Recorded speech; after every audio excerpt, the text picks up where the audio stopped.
los partidos de Madalena, por desgracia, no han sido nunca buenos. Vamos a ver, la estadística lo bueno que tiene es que está ahí para que la rompas, así que mañana es un buen rival, el equipo está muy serio, el equipo está muy ordenado después de lo de la semana pasada, así que es una buena ocasión para romper moldes. Porque hemos hablado esta semana con los jugadores, están todos muy animados y convencidos de que va a haber un gran ambiente y sobre todo necesitar una victoria de la afición, ¿no?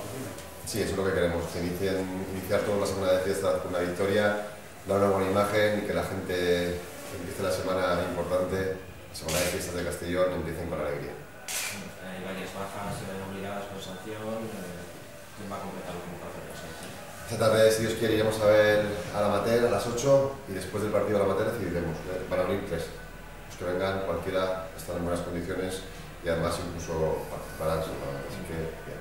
Vaya partido, dos equipos que el año pasado estaban en segunda división B y este año a trancas y barrancas de milagros están en tercero. El mundo del fútbol, macho, está pegando un cambio tremendo y a nosotros, por desgracia, nos ha tocado formar parte de ese cambio malo.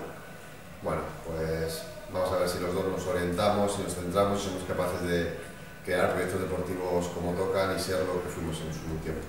El equipo está lejos del periodo de ascenso, lejos del descenso. Puede ser complicado que tiene temporada contar una motivación cada semana. No, con estos jugadores no.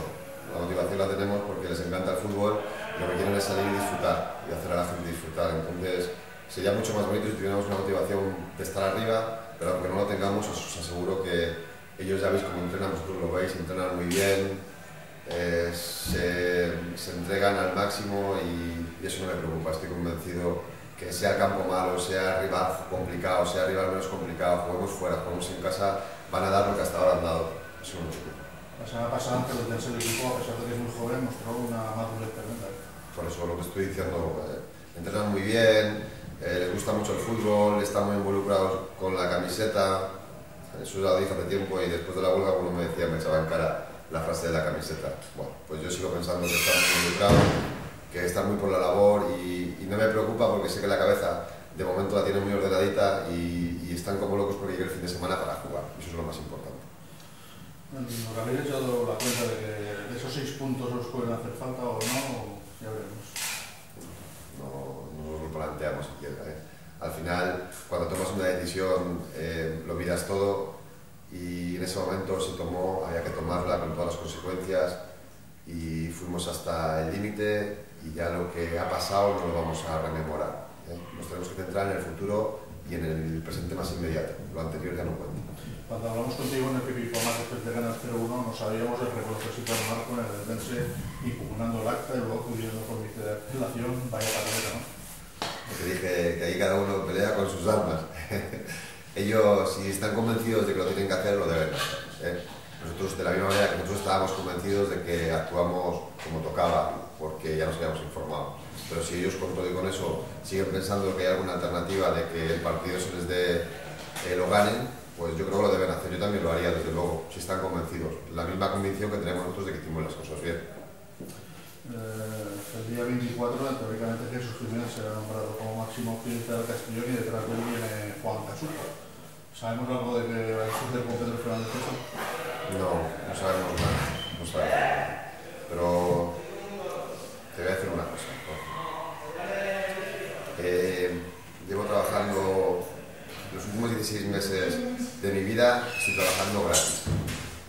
Y yo creo que ese respeto me lo he ganado. Entonces pido un poquito de respeto. Creo que los que estamos aquí no lo hemos ganado. Eso es lo que te digo. Y ojalá entre Jesús y ojalá venga Juan. No hay que olvidar que Juan es amigo mío y es la persona ideal. Ojalá. Una vez dicho eso, para que no haya ningún problema con nadie, ya digo que creo que me he ganado un respeto. Entonces, por favor, lo pido como lo gano. Una solo sobre Alicante, ¿qué tipo de planteamiento esperas? No hay algún momento tampoco ahí. Estuve viéndolos el otro día, el domingo. Fui a verles por la mañana contra el Borriol. Es un equipo muy joven, con muchos problemas, que jugaron en un campo infame y que corren pues lo que hacemos nosotros. Un equipo joven que lo único que no nos pueden decir es que hemos dejado de correr. Corren mucho y bien, un equipo muy jovencito, A mí es un rival que me gusta de cara a lo que a mañana enfrentarme con ellos, me gusta. Yo creo que será un partido bonito porque son equipos que vienen a jugar. No creo que el Alicante me plantee cosas que no sean las de jugar al fútbol, porque la gente joven no sabe hacer otra cosa. Entonces es un rival ideal para el primer partido de Madalena y a mí me gusta mucho enfrentarme al Alicante mañana. Es una afición bonita también, vendrá gente, contento. Buena suerte.